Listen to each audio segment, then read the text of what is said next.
killing freak. Terrorizes.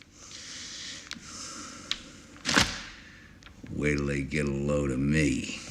Every punk in this town is scared stiff. Hey, who is this guy? What are they seeing up there?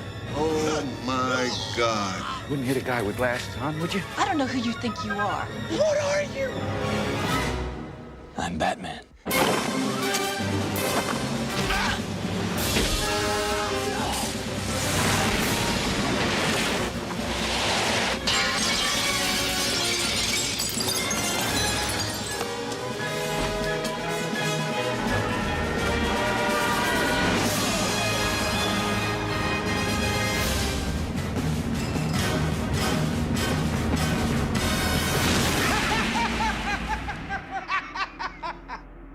Can somebody tell me what kind of a world we live in where a man dressed up as a bat gets all of my press? The making of Batman was a marathon. It was not a sprint. It was a marathon where there were constant speed bumps, and any moment, failure faced you, whether it was developing the script, whether it was finding the filmmaker, whether it was casting the picture, whether it was the budget of the film, whether it was just the anxiety and fear of this unique project that was dark. It haunted the project from the very beginning. Batman created just a universe that I could really believe in. And I always regretted that as my favorite character in comics, it had not ever quite been portrayed the way I thought that Bob Kane and company really intended it to be. And I really wanted to see that creature of the night emerge and let the world at large see that there is more to Batman than pow, zap, and wham. And for about 20 years, whenever anyone mentioned the word Batman or wrote about it in print, pow, zap, and wham were always attached to the name. I wanted to detach it and get back to the heart of the character. I think that Batman is a seminal movie of the last quarter century because it broke all the rules. It redefined what a tentpole movie should be. It dealt with the kind of effects and the kind of artistic choices, casting choices that had not been done before, very gutsy. Tim was on the forefront of a generation of new filmmakers, and even the way we marketed the movie. All parts of a whole that, you know, are never easy to come to because when it's uncharted waters, it's lonely out there a little bit.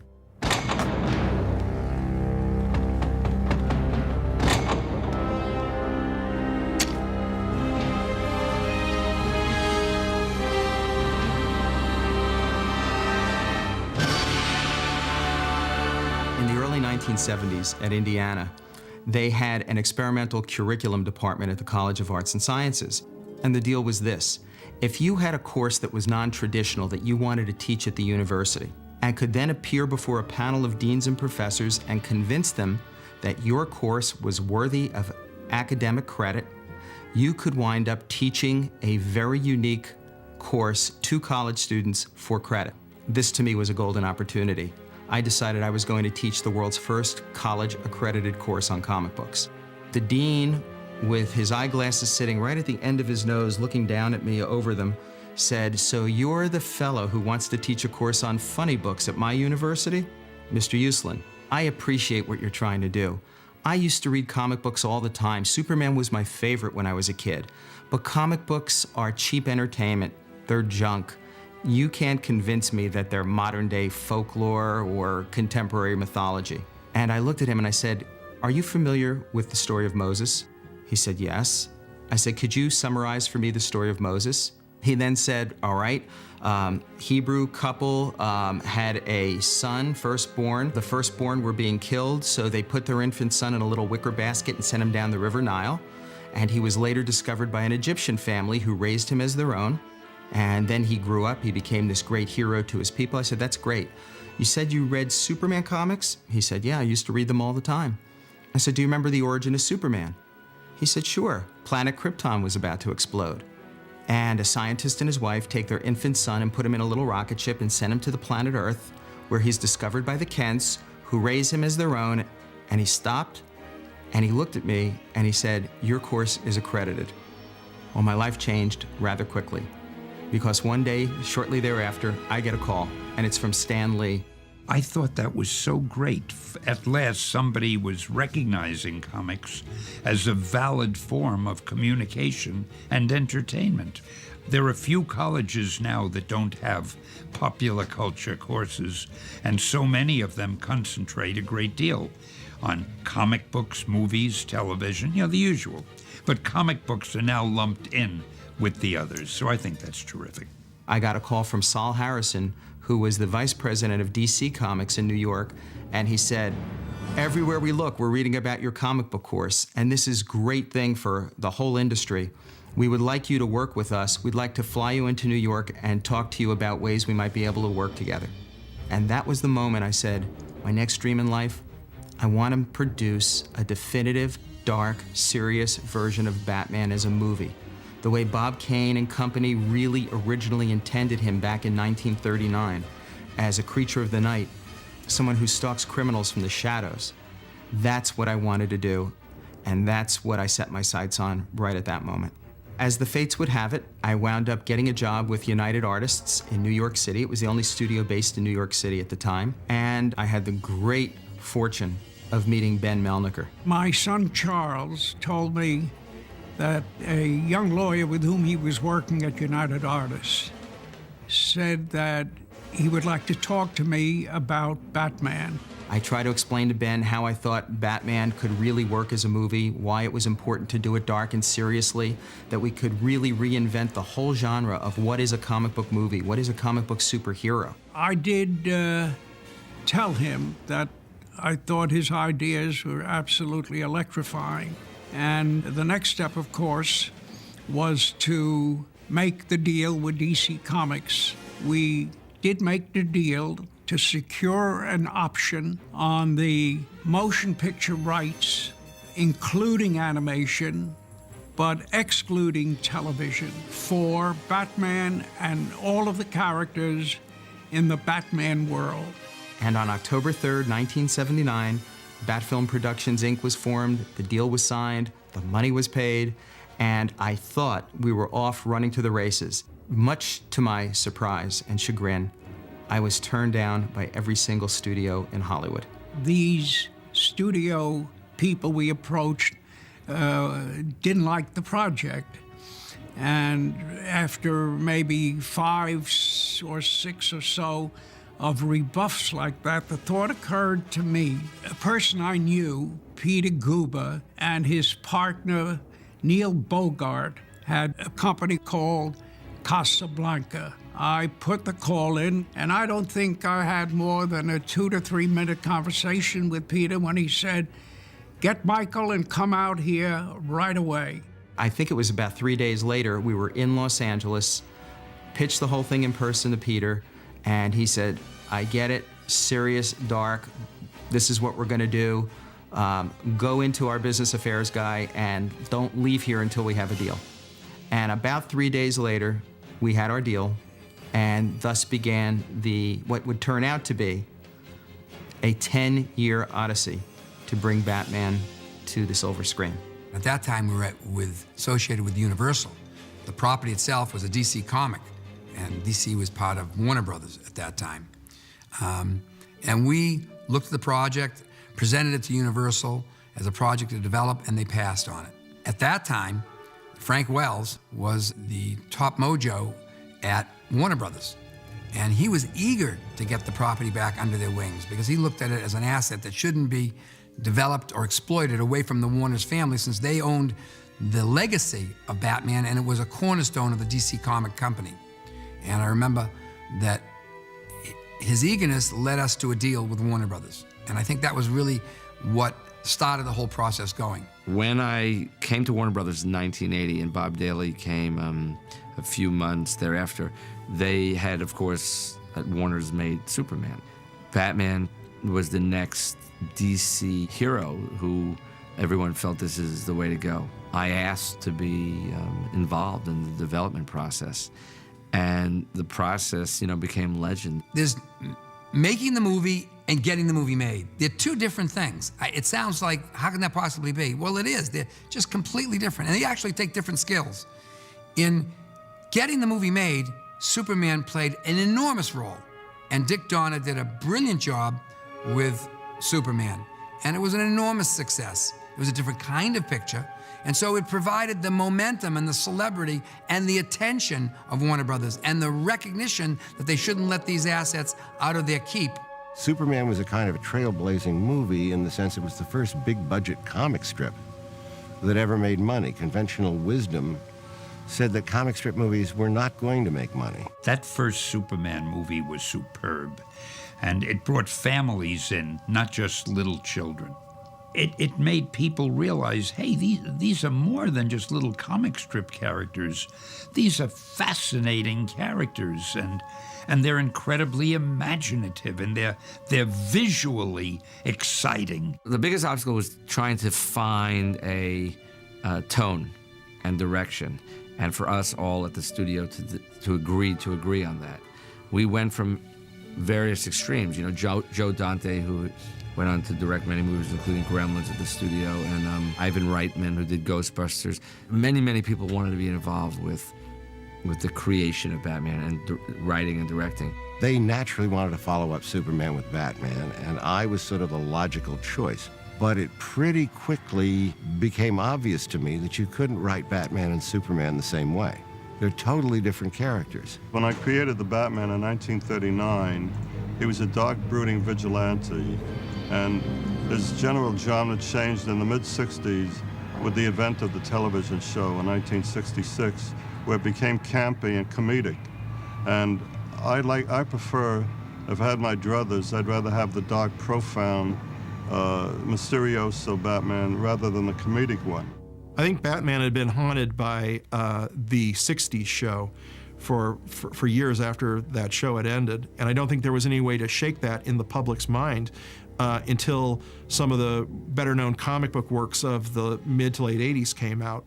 Around the time that Frank Miller's Dark Knight Returns came out in '86, that really charged up Batman's look, and it really redefined the character as a dark, grim, and gritty character. Once movie producers saw that, they said, yes, that's the Batman we want to do. We want to return to the very early, stylish, artistic roots of the character, and that's something that the audience hasn't seen, and it looks nothing like the old mid-60s serial. By and large, the translation from the comic book to film or to television has suffered the more it's gone away from its source material.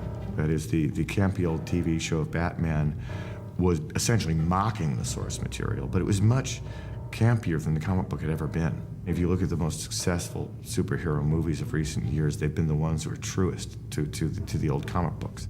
It went through so many iterations of screenplays that at some point, the screenplay, and I don't remember whether it was the first year, the third year, it was definitely more like the fifth or sixth year. It was a time when we stopped giving out the comic books, and we stopped really, dealing with the toys, and all the rhetoric kind of like flattened out, and somebody was saying, okay, show me the money, meaning show me the screenplay. I want to see the words on the page. Project had been kicking around for quite a while, and had been at Warner Brothers, and I think they had done a couple of scripts. They had talked about, all kinds of different approaches. They were going to do an Art Deco period Batman. They were going to do a comedy Batman. They were talking at one point, if I'm remembering properly, about Bill Murray as Batman and Eddie Murphy as Robin.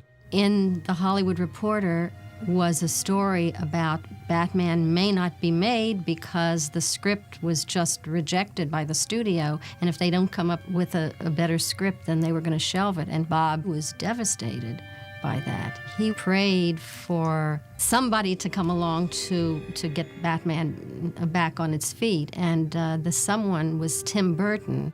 Well, I'd been working at Disney, did a couple of short films, Vincent and Frankenweenie, and they're just kind of languishing there at Disney with not really much to do, and this person, Bonnie Leaf, worked at Warner Brothers, saw my short films and was very supportive of me, and actually, kind of helped get me my first movie, which was Pee-wee's Big Adventure. She showed short films to Paul Rubens and the producers of that, and so it was great. It was actually one of the simplest, easiest jobs. I actually had more trouble getting a job in a restaurant than I did getting that job, which was I was very grateful for, because that sort of got me started, and started at Warner Brothers. I had wound up having an overall deal, a writing deal, at Warner's, and my mentor there was an executive named Bonnie Lee. And eventually one day, I met Tim in her office. We got along pretty well. And a couple of weeks later, I was talking to Bonnie, and she said, Tim asked if you'd come over to his office. And I said, sure, I'd be happy to. So I went over to Tim's office, and we sat around and shot the shit for a while. And at the end of the meeting, he says, well, would you be interested in taking a look at this Batman thing? And I said, finally, yes. Yes, I would. If you insist, Tim, I would be willing to take a look at this Batman thing, just as a personal favor to you. I got to working on the script and got to working on the thing with Sam before Beetlejuice was released. I mean, because I actually, didn't quite get the green light until Beetlejuice was released. I think they were sort of waiting to see. I mean, they believed in me, but I think there was that final piece of the puzzle, like, well, did his last movie is going to make some money, And so once the first weekend, once Beetlejuice opened, it looked like it was going to be a relatively, be okay.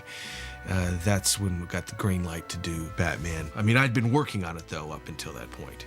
Here came along a fellow in Tim Burton who liked the original material and liked the comic material and had a sensibility, because he was a graphic artist. He came out of that milieu. So he had a sensibility about the material, and yet he'd already made films, and quirky, unique films. There was a danger in that because it didn't look like what everyone thought it was.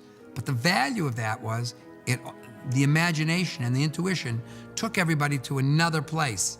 And what he baked into the process was the most important element in a film. He built risk into it. He said, I'm going to take this to another place where there's not a lot of certainty.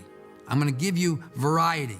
And that scares people, scares studios, financiers, and it did all the way up the food chain till the very end. But that was the component that helped, that very risk component helped get it made and helped make it what it is.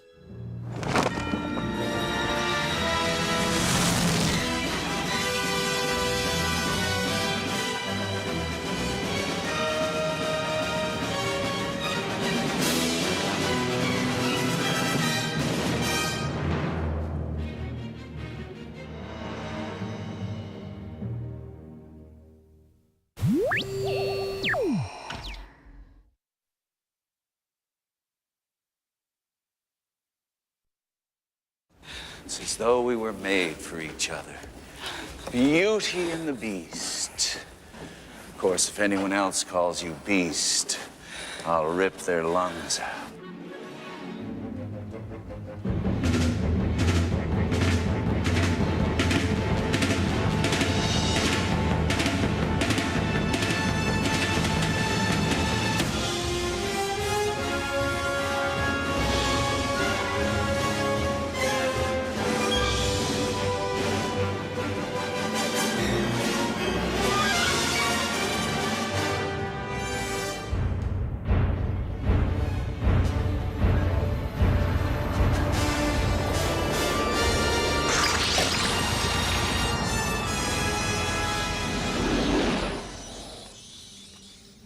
A lot of people think you're as dangerous as the Joker. He's psychotic. Some people say the same thing about you. What people? I liked the Batman character because I could relate to him. I related to the duality, the kind of hidden side of a person, the two sides, light, dark side, the kind of internal side, not speaking much, lonely. That's something that just I could feel, and it's always nice to feel the thing that you're working on, and so you can bring something to it, or at least emotionally relate to it. So it's those elements that did it for me. Tim has an incredible visual imagination and a wonderfully dark, twisted sensibility. So I think that his own sensibility was very, very much in line with Batman as we at DC Comics saw him. And after many failed scripts and many attempts somehow to realize Batman with different directors as well. Tim was the right director, and Sam Hamm was the right writer to write the first draft of what eventually became the first Batman movie. The idea that interested us most was to go back to the original Bob Kane notion. And we thought that that was the version that would give us sort of the most entree into the story that we wanted to tell. To go kind of dark and mysterioso meant that we could also say we're going back to the roots of the character.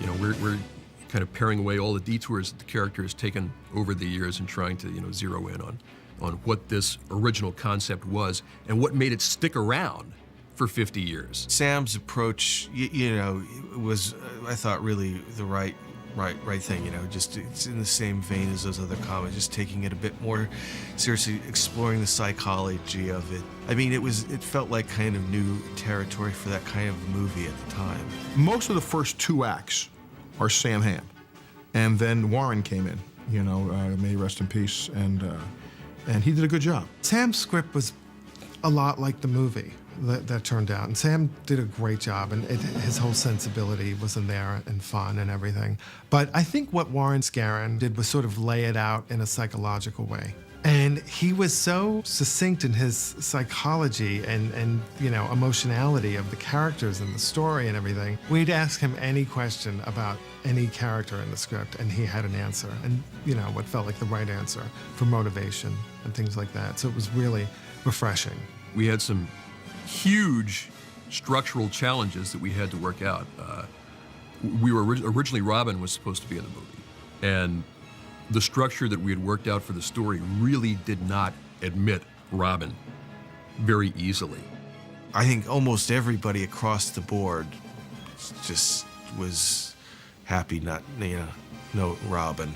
I think I can't recall one person that was going, we gotta have Robin in this. There's also a historic reason why Robin shouldn't even be in the first picture, and that's because the first year the Batman was created in the comics, he worked solo.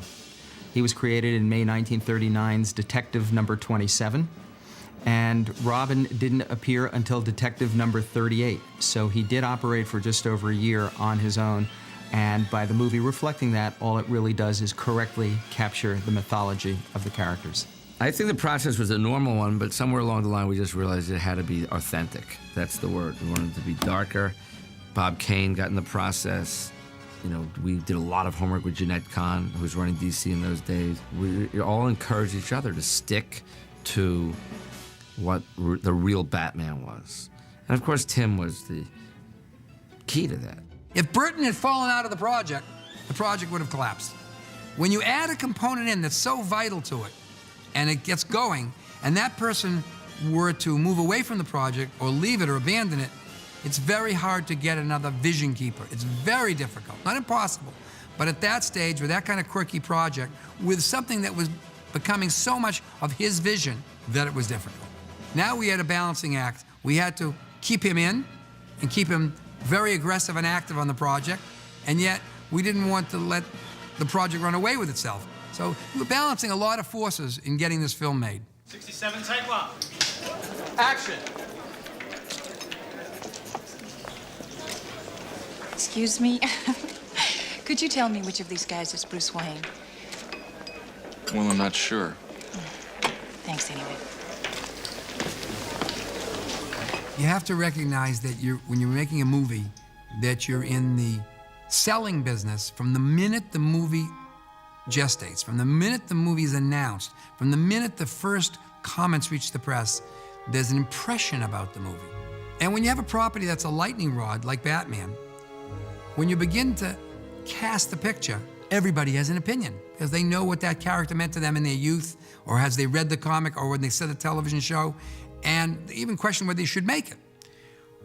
Well, Michael Keaton was a firestorm of activity when he was cast. Well, Keaton was controversial at the time because everybody thought, Michael Keaton, that means the picture is becoming a comedy. Of course, Tim had just done Beetlejuice with Michael Keaton, in which he was spectacular, but it's not the sort of thing that you would necessarily look at and say, oh, look, here's this guy, you know, is an incredible physical comedian. It's not you instantly think Batman.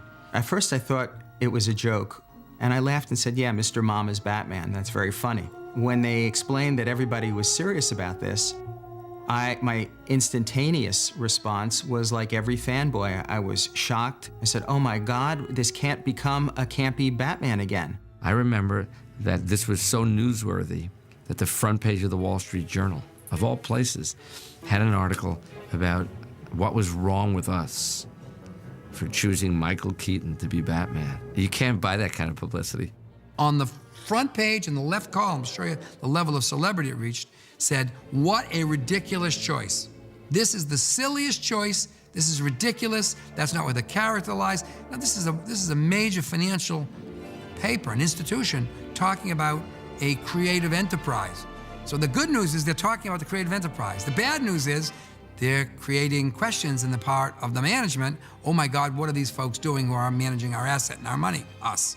So you always have that yin and the yang. You know, you get the noise, but you also get the light. It was kind of a shock to some people when we cast Michael Keaton, and I did hear filtering back from America that, oh my God, you know, this is going to be a disaster. It's going to be like the TV show and blah, blah, blah, blah, and they're just going to camp it up and do that.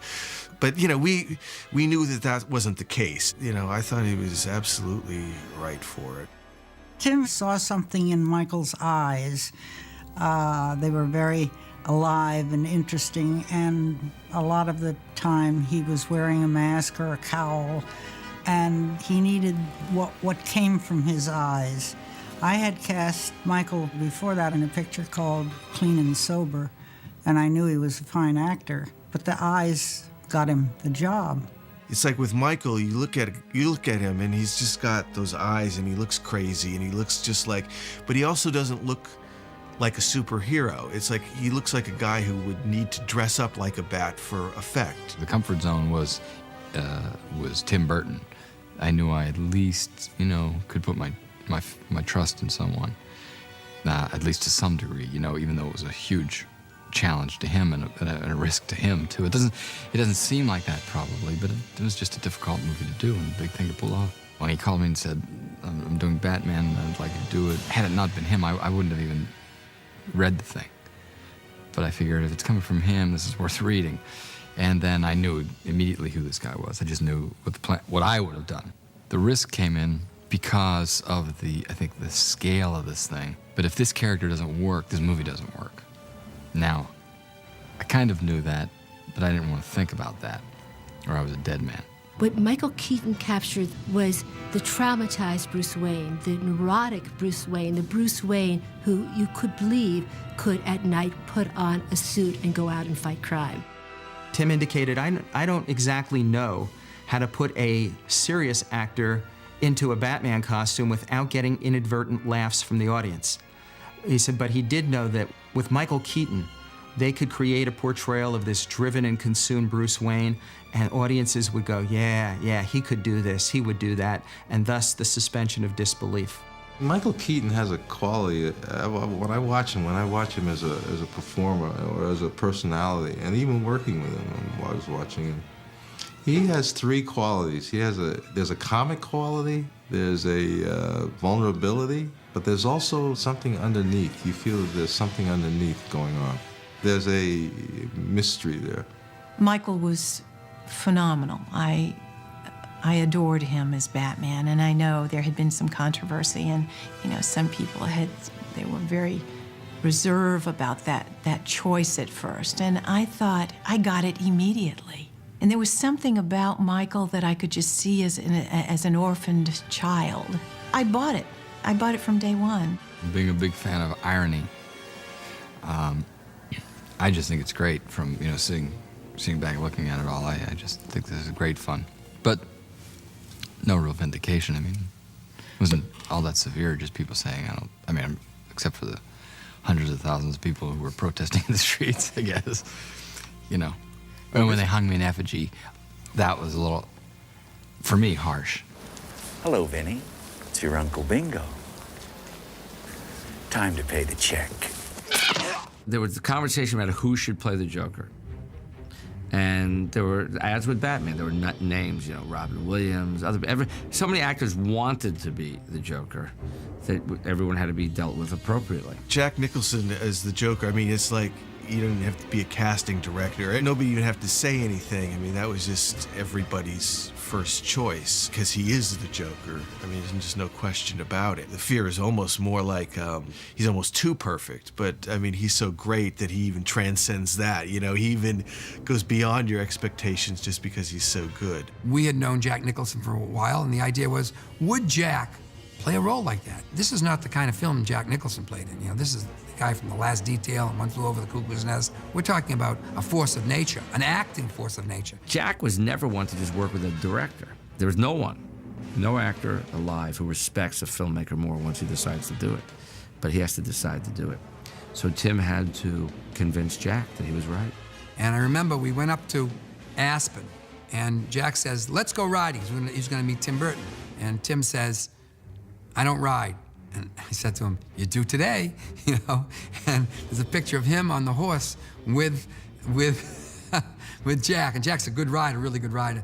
And Tim Burton looks like he discovered God on that horse. I was terrified, and it's like, I'm out with Peter Guber and Jack Nicholson on horseback, you know, up in Aspen. I'm going, I didn't realize this was, you know, horseback riding was part of my job description, but it was, you know, it was a surreal moment. He was not a happy camper, but he did it, and Jack committed to the project. I don't know because of the horse riding, but I think that they had a good bonding there, and that moved the project yet further ahead.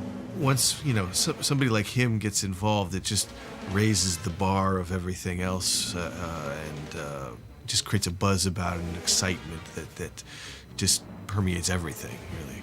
I was afraid because of my feel of the television series and the way movies tend to be done and talked about. I didn't want this to go through the normal, let's brighten it up for the kids, you know what I mean? I thought this was a very strong, in every way, transitional movie about the genre, and really why they wanted me in there. You know, in other words, on a superficial level at that moment, it gave it, oh, this is not just another cartoon movie. It changed the nature of the comic framework into a film, from a movie into a film with the inclusion of Jack Nicholson. There was something to be discovered there by the critics and by the media, because they would find it intriguing that Jack wanted to do that. Part of the thinking in getting Nicholson was really similar going back to the Marlon Brando concept in the first Superman picture. You get such a great deal of respectability for the picture, for what you're trying to do, that not only does that help bring audiences in, from young to old, but it also makes it very attractive to other major stars to want to become the next Batman villain, to follow in the footsteps of Jack Nicholson. When Jack entered the movie, the balance of the movie started to shift a little bit. So you wanted to, you know, play to your strengths. You know, the Joker became a little bit more than he actually was in the earlier drafts, which is only smart. You know, you make the changes. It's no different than a sports team making the adjustments at halftime or something like that. To this day, I always took this performance more seriously than probably anybody in the world, because I looked at it that way. My early experience told me, from working for an audience full of children, the more you scare them, the more they like it.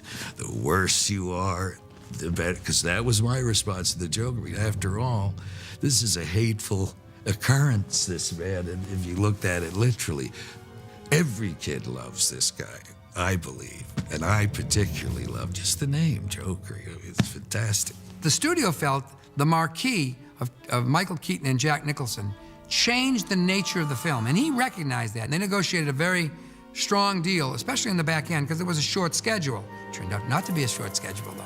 And because of his presence, and because of his performance, and because of the weight of his existence, really, he made an incredible, indelible imprint on that genre and on that film, and made a lot of money, and deservedly so. Hi, I'm Vicki Vale. Vicki Vale, yeah, photographer, Vogue, Cosmo, yeah. Listen, if you want me to pose nude, you're gonna need a long lens. Vicki Vale was originally Sean Young. It wasn't Kim Basinger. Kim had to come flying at the last second. Sean Young was there. She was there for 4 or 5 weeks of pre-production, and Sean wanted to go and practice her horse riding, but she fell off, and we were about a week away from shooting. Falling off that horse was something that just kind of, I couldn't hang on. You know, I just couldn't hang on, and there's kind of a poetic symbolism about that. You know, it's like, in a way, I look back at that particular time in my life and I go, wow, I wish I'd been able to hang on to that horse.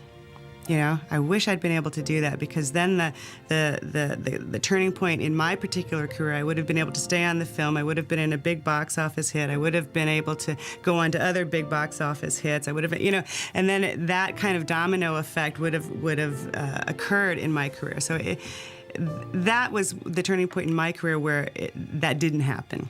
Unfortunately, Sean Young had to be replaced, and you know, at the time it was quite a panic, if you like, to recast her. John Peters and myself, Tim Burton, huddled, got on the phone with Terry Semel at the studio, talked about several actresses. Kim was right at the top of the list. Everyone got excited about Kim Basinger, and I think I had to be the one with Barbara Kalish, faxing the script to Los Angeles all night, every page. This was in the 80s, so the fax thing was different. I think it was much more a case of who is available tomorrow, who can fly to London tomorrow night, who is capable of doing this part. You know, there was a lot of who's available, you know, and it very quickly, you know, you only got, you know, 3 or 4 people that could actually catch a plane in 2 days' time and come to England for, you know, 3 or 4 months, 5 months to make a movie and be somebody who they could put up on a marquee and say, you know, this is Vicky Vale. And that's how Kim got it. They called me and I found myself on a plane over to London. That's actually how quick it happened.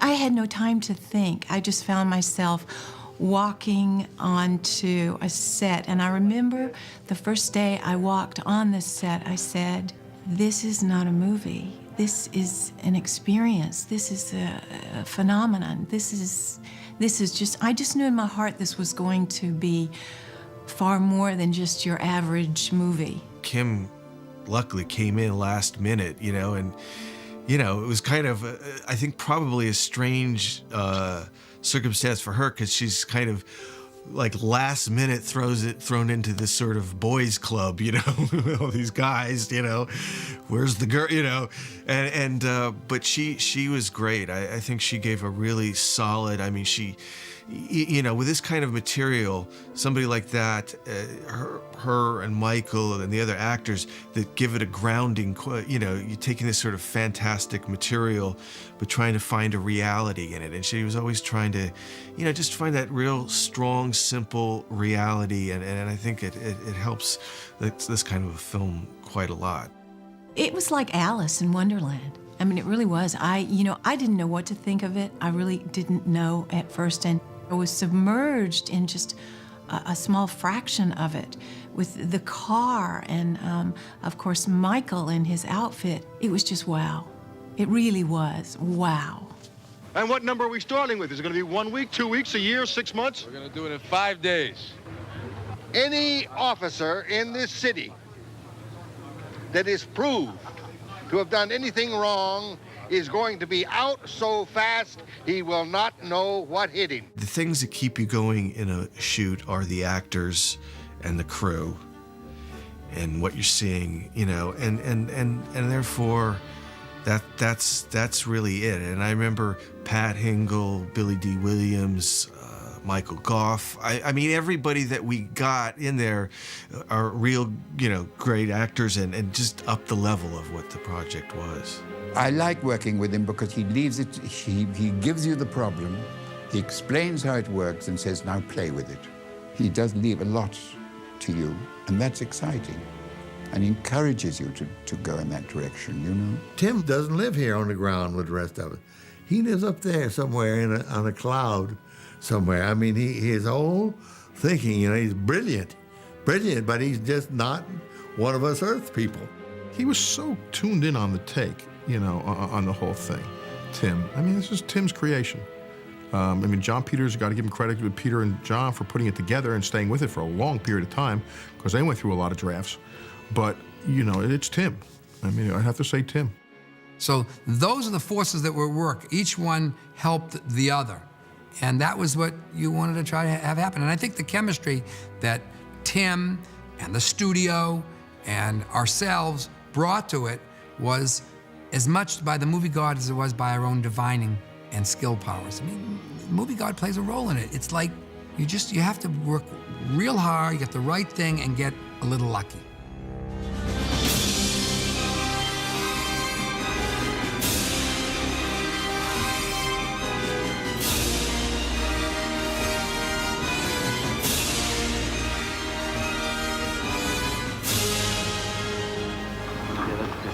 That's all we need. Long pump man. Yeah, wonderful.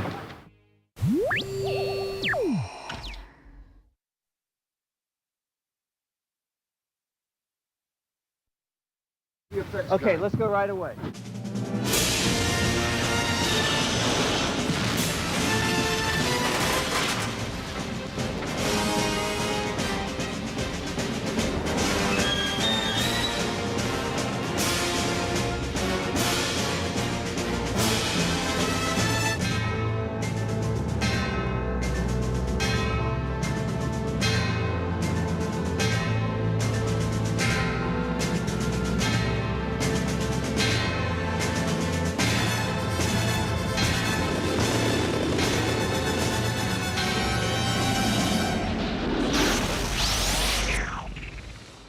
Again, Michael, it's what you're suggesting is an interesting thing, because you don't want it to look like you want it to look like you're wounded, but you're still going for it. Do you know what I mean? At the time, people tend to forget Batman was the biggest movie of all time, most expensive movie.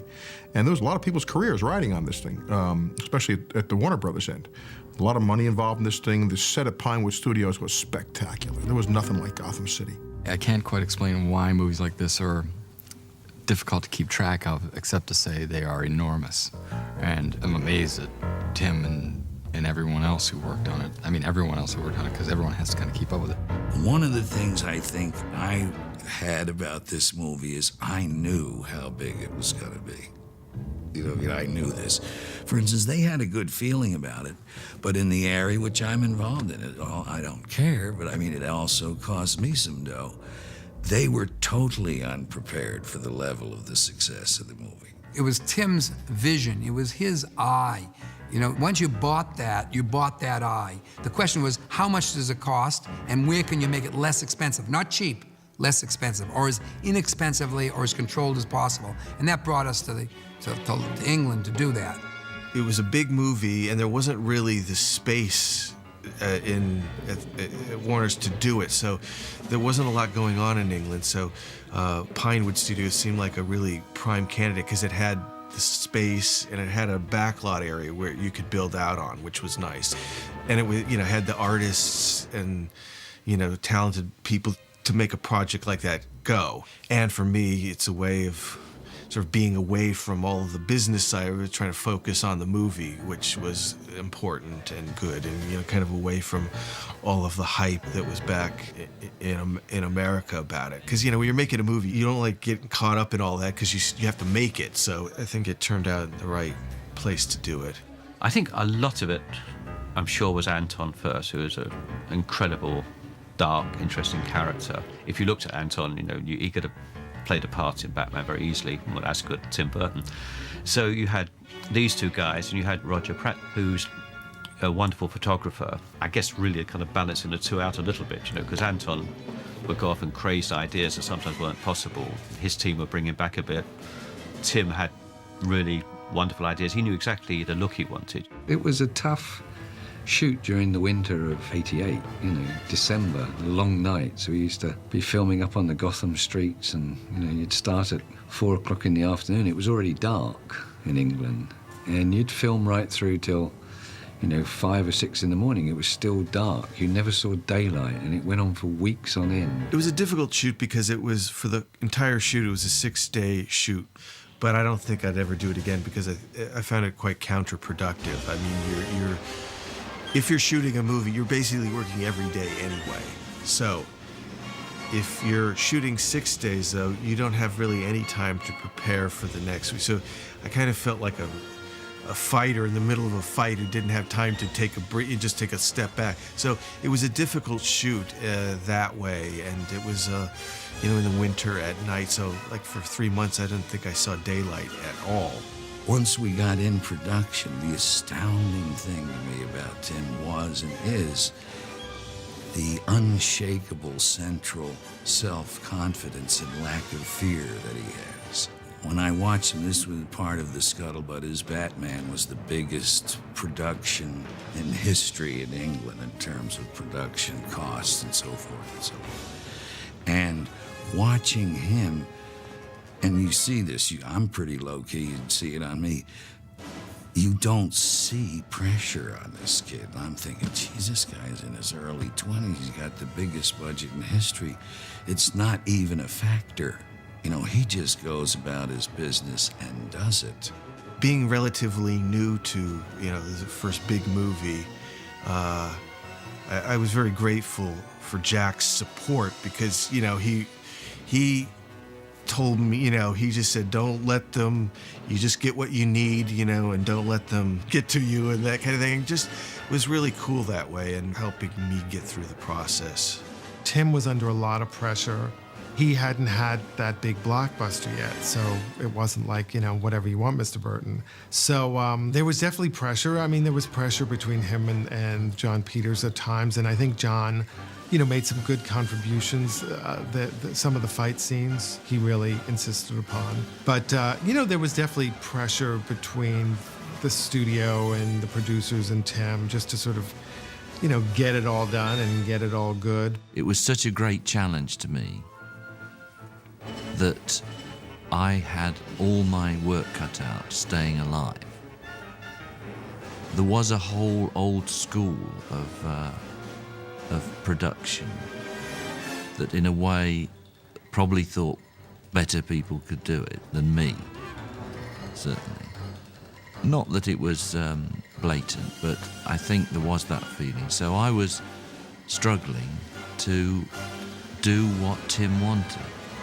I also think that in a certain sense he was considered to be very young to be doing that sort of thing and doing things which no one else had done. Batman, the first Batman's made the old-fashioned way, with model shots and that type of thing.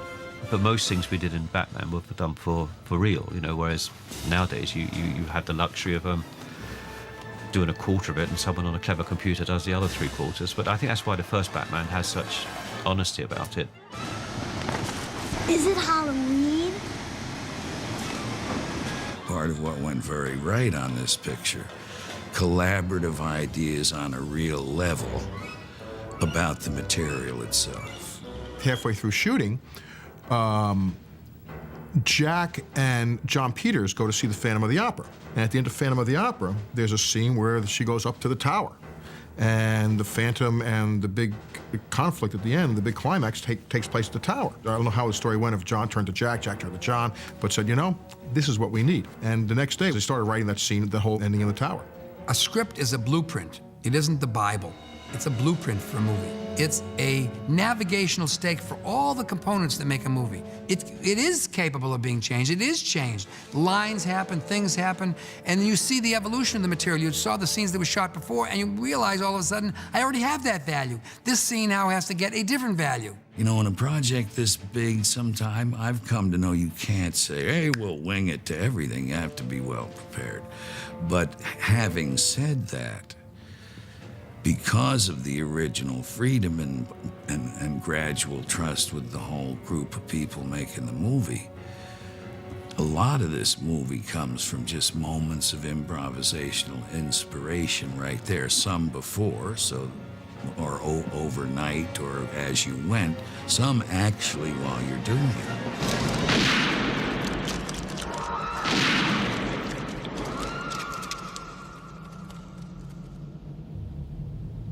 I plead innocent. Didn't do it. I did not have the Joker being the murderer of Batman's parents. That was something that Tim had wanted, from early on, and I had a bunch of arguments with him and wound up, talking him out of it for as long as I was on the script. But once the script went into production, there was a writer's strike underway. and so I wasn't able to be with the production as it was shooting over in London, and they brought in, you know, other people. You know, there's certain little punch-up things you want to do, dialogue here, this, you know, a little bit more Joker this, Batman that, you know, little things. But those little things end up sort of turning into big things, you know, and it also has to do with budget and things and what can we do, what can we not do. By suggesting a few little changes sometimes, it sometimes has a tendency to kind of just... In fact, some people complain that, you know, by letting Vicky Vale into the Batcave, that was too much. So, you know, it's a difficult crowd to please. And I didn't write that one either. I mean, I've been asked about it so many times. That's the one that they asked me about. It's, how could you have Alfred just let Vicky into the Batcave? And I have to say, you know, I agree with you. That is Alfred's last day of employment at Wayne Manor. The shooting schedule had gotten to the point where things had to be kind of wrapped up quickly there, and that's how that came about. The idea that the script changes, of course it changes. It's just the blueprint. And of course actors ad lib, and of course the lighting changes, and of course opportunities arise. That's why it's called filmmaking, you know what I mean? You're making something, you know? It's the process that makes the magic. We work give and take together. A lot of the spirit of what we all wound up going for in the script, in refining and in the shooting of the picture comes from that kind of thinking and, you know, fun kind of collaboration. I was working up these ideas, and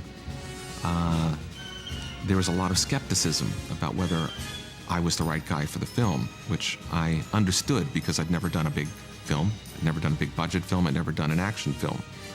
So I really had to prove myself, and I'll never forget, there's a presentation I had to make. John Peters was there, who I think was very skeptical. I know he was skeptical.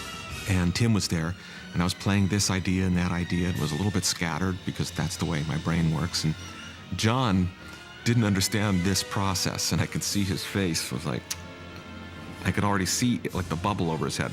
Wonder if this composer is available or that composer. And then Tim said, play the march, play the march, play the march. And I put on this Batman march, and John jumped out of his chair, really just almost started dancing around the room. It just definitely was not an easy, relaxed project, but I've learned since then that none of these, you know, kind of shows like that ever are. Yeah, and even if you, at the end of it too, because I don't know, she's moving her head up. Yeah, she's moving her head up. So. Once you set the date for a film, you say, we're going out, and you declare that date to the marketplace on June 19th, a set of forces are in action. You set that whole motion in action. The exhibitors, the distributors, the media, all the people, and everybody builds towards that date. It's very perilous to change it. Very perilous. I don't mean to change it a day or two, but you start changing it a week or a month, three things happen. One, they think the film's no good. Two, it costs an enormous amount of more money. And three, you get out of sync with all the forces that you've used to market the film, to bring it to that moment where the expectation of the audience is realized by the movie. So what you really want to look at is, once a studio picks a date, it creates a lot of force for you, but it creates a lot of drama around you. It's hard now to explain just how unique the anticipation was for Batman and the explosive nature of the fans and the movie-going audience as it was gearing up and getting closer and closer to its release date. At the time when we made the movie, there was no real talk of the word franchise or real market, not a lot of merchandise. It was sort of pre all of that kind of stuff that now is just commonplace, really. The first Batman movie, in my estimation, was the best marketed movie in the history of film. It was incredible. You couldn't walk 10 feet without seeing someone in a Batman t-shirt or a Batman baseball cap. People were buying the Batman ties, the t-shirts, the hats, the cufflinks, the underwear, everything. It was like pajamas. That Halloween, the next Halloween, everyone wanted to be Batman. I think when I saw the Batman cereal, that's when it hit me, Whoa. Every bit of joke or byproduct and paraphernalia sold before the movie was released. They were out. They could have sold billions and billions more of these things, but you make these situations, you gotta make the deals, gotta be manufactured, shipped, all this. You can't just say, give me 2,000 more Joker, what I mean? So, in a way that's uncommon, apropos of hype or this or that, they had more customers than they had product for this particular movie. I remember one day somebody brought in a logo, and we all looked at it and said, what is that? It looks like somebody inside of somebody's throat. It was the logo for Batman. What made it unique is you didn't know exactly what it was for the first second. And then, like so many visual images, it emerged exactly what it was, so it required something to happen in your brain. And that risk of that logo embodied the aesthetic, cinematic equivalent of the risk of the film. This is beautiful. You know what I mean? This is a great piece of graphic art. And that goes all the way back to Bob Kane. That emblem, and the Batman emblem, that's what really sold everything. That emblem. Didn't have to say more. You didn't have to do anything but show those bat wings. Then Mark Canton and Peters wanted the Prince music. He kept saying, we're gonna have Prince do songs, because Mark Canton's big hit up to this point had been Purple Rain. And where is the Batman?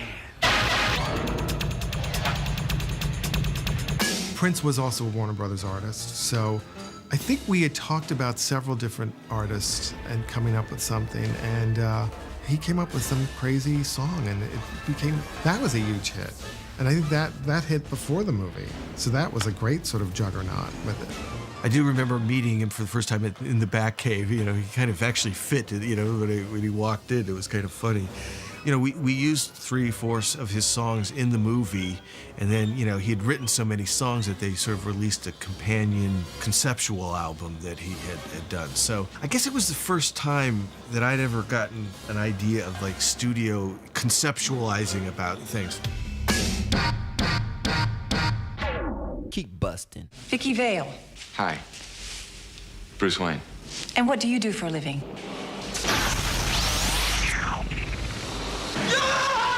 We cut this 30-second trailer. We took it to Westwood, and we decided to test it by just sticking it in front of an audience. And we did, and we got a standing ovation for this trailer. It was such an incredible demand to see that trailer that movie theaters were being contacted to find out what time the trailers were showing, and people were paying to see movies they didn't care about just to watch the Batman trailer, and then they got up and they left the theater. I'll never forget that trailer. Such an amazing trailer they put out, the first trailer for the movie, which some people call a teaser. I flat out call it a trailer because it showed a lot of footage and kind of give you a hint of the plot. They really literally could have had somebody come out with a chalkboard and just wrote Batman. That could have been the whole trailer, and all of us would have been like, ah! I remember sitting there watching what must have been like maybe 90 seconds of the trailer on TV and going like, wow, that looks great. Nicholson looks phenomenal and scary, and the suit looks good, and the darkness and the world, I was thinking like, oh, this rocks. This is gonna be really, really good. It was meant to kind of stop the negative rumor mill, I think. It was a way to kind of stop the campy camp talk. It, of course, unfortunately also became the hot item at comic book and science fiction conventions as people started paying up to $25 just to get a copy of the trailer. Bus stations where the posters were being broken into, and people were taking the posters out. There was a dearth of posters all around that had to continually be replaced. Something very different, something very big was brewing. And again, it comes back to this masterful marketing strategy that the studio had put together. I can remember the single piece of hype that I did, though. So now the year it's coming, this is the way I felt about this movie. The year it's coming out, I'm down to the Oscars, where all of show business is there and so forth. And I run Jack Valenti, friend of mine, comes up to me. I'm in the toilet catching a break downstairs, and Jack comes up and says, well, he's very enthusiastic, man. I'm the Batman. And into my head flew this. I looked him in the eye and said, Jack, let me tell you something serious. There isn't a single person in the movie industry qualified to estimate the top on Batman. He said, what? You guy, what? You know, the movie's not out yet, but this is my idea of street publicity. You know, I got Jack Valenti, I know. And sure enough, that show was not over before the story was starting to come back to me from the people who were at the Oscars this year. So I knew I'd done a real good job of guerrilla promotion with that one. Once the ball gets rolling and people can perceive it's going to be successful, everybody climbs on the train. Everybody wants a piece of the action. And in this case, the distribution group saw that they could make a lot of money because they had a lot of what's called pent-up desire about the film. Not just curiosity, desire. Not just interest, but definite interest. Number one interest, seeing it first, and across a broad core. A very wide age audience was looking at it. And it was both male and female. So the idea was to get it as wide as possible, as broad as possible, as fast as possible. And this was one of the first films, if not the first film, that set the stage for one of these mega releases. You know, a large number of screens, a very concentrated media push in that week area in order to grab all the money in and create a firestorm, create something that would feed on itself rather than having to be fed by further advertising. And it was a bold stroke. The idea was one which said that if there was a failure, it would be on a grand scale. I remember the stories when the theater owners first saw Batman on the preview, and they were scared. They were scared because it was so dark and that people didn't know how it was going to go. You know, the theater owners were generally older people who were conservative, and, you know, they wanted a real happy, and Batman wasn't that. But to the young and to everybody else, it was a different experience. It was exciting. We couldn't have been happier in the summer of '89. I mean, it was so wonderful to see another DC comic book character on the big screen in a way that did things that movies did that we couldn't do in the comics, and yet at the same time were true to the underlying material. That was a thrill. Holy Hollywood premiere. It's the LA opening of Batman the movie. Maybe the almost full moon Monday night made the thousands of fans waiting outside the Westwood Theater batty. Some staked out choice viewing spots days earlier just to see the Bat stars come out. The night of the premiere was a very touching moment for both of us, especially Bob. As the car started to turn and we saw, it was like New Year's Eve on Times Square, and Bob looked at me, and even now I get a chill talking about it because his eyes just welled up with tears. He had never experienced this before, you know, and he was thinking, later he said to me, why would so many people like turn up for, you know, something I create? I mean, he just could, you know, he couldn't fathom it. He really couldn't fathom it. But it was just so very touching because that meant the world to him to have that many people turn out. I think the premiere was on a Monday night in Westwood, and by the Wednesday, there were people camped outside the theatre waiting for the movie to open on the Friday. And by Friday, there was a line around the whole block. People dressed up and makeup like the Joker and all sorts of things. It was quite amazing that everybody had been caught up in this whole Batmania thing. Well, no, I think you can really prepare yourself because it's a surprise. I think it's always a surprise to me whether it's a success or failure. I mean, I get equally shocked by both. You know, when you're making a film, some things are in your control and then some things are out of your control. So you try not to dwell too much on the things that are out of your control. George Martin, the great Sir George Martin, I should say, who was the great producer of the Beatles, was once interviewed and said, the great thing about the Beatles is they were of their time. And I think that's important of any blockbuster, of any huge success. You have to be of your time. The timing has to be right. And the timing was right for Batman. Tim and everybody who worked on that film had pulled it off. The wheel had been reinvented. The whole genre of what we had considered to be comic book movies and movies about superheroes was turned on its head. And this movie truly succeeded. Not only is it that moment of realization that you're one of the few lucky people in this world to have your dream come true, but that everything you had been fighting for really, from the very start, 14 years, 10 years in the actual process itself. Everything you hoped and dreamed would happen, happened. On viewing this movie, a lot of what's in the movie I had never seen until I saw the movie. I certainly had never seen a lot of it put together.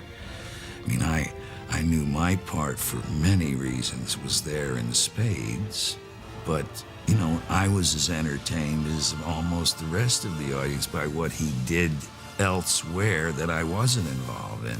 We caught the spirit.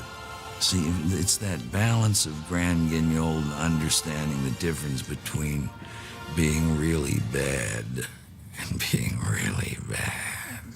You know what I mean? We hit the right flavor. We really knew that completing the film, just completing the film and getting out on that date was a monumental task. And there was a sense of relief doing it. And then there was this incredible, almost euphoric experience that happened at the studio and in the business with this film. And you knew it would probably define or help define your own career, because you don't get those every week or every month or every year or even a lifetime. That those are events that the movie god gives you that extra propulsion. And we knew we were being shined on. This is a movie that got everything I think out of it that it could have. The collaboration was great. The work on the set was great. You can't put into words what it's done for the opportunity for other filmmakers, for studios, for fans, for the business, for the history. I think it does remind all of us who still do this that it's okay to shoot for the big ones, you know. When you're involved with a success of that magnitude, it rubs off on everybody. I mean, you know, you're part of the carrying effect. In your life, you're lucky in a career to get a hold of one of these type of things. And those don't come around too often. They just don't come around too often. And you do appreciate every second of it. My only disappointment was I wasn't in the second one, or the other ones. I thought it would make things easier, funny enough. I thought, well, you know, I've had a couple of successes, so it's going to get easier. And so I learned my lesson from there that it was not, and it would never become easy to get a film made. You know, I had done a fair amount of movies before then, and some, you know, hits before then. So I was kind of eased into this thing, but it was really enormous. The leap in recognizability was pretty huge. It gets to be like a lot sometimes, and I'm fascinated and I guess disappointed in the amount of people who can only kind of muster, "Hey, Batman." You know what I mean? I mean, if it were me, I mean, my choice would be I'd think of something, you know what I mean, besides, "Hey, Batman." I mean, once maybe, oh, yeah, right, the movie, right, got it. But like, you know, a lot of guys, it's kind of it for them. After I finished Batman, and Batman had come out, I would go and visit some children in some orphanages and children's hospitals in America. And I went in as Vicki Vale. I mean, they didn't know Kim Basinger, they knew Vicki Vale. I mean, some of these kids were absolutely in shock, and they would ask me, "Where is Batman?" Straight faces, "Where is Batman?" I said, "Well, he's parked outside. Is he in the Batmobile?" I said, "Well, they wouldn't really let him park it here at the hospital." So we'd have these, you know, serious conversations. So to come into some of these very sick kids and to really sit by them and talk to them and with their parents and everything, and to be able to bring a little light, to be that character, it was a very, very special gift for me to be able to bring to these kids. I can't tell you how that made me feel. Batman fits into the dream of the young person. Batman fits into the entertainment desires of the old person. And as the fans grow older, they have a nostalgic feeling of how they felt about this project growing up over the years, and it never leaves them. So you have a generational audience all at one time. It's like they never get tired of baseball, they never get tired of Batman, and I don't think they ever will.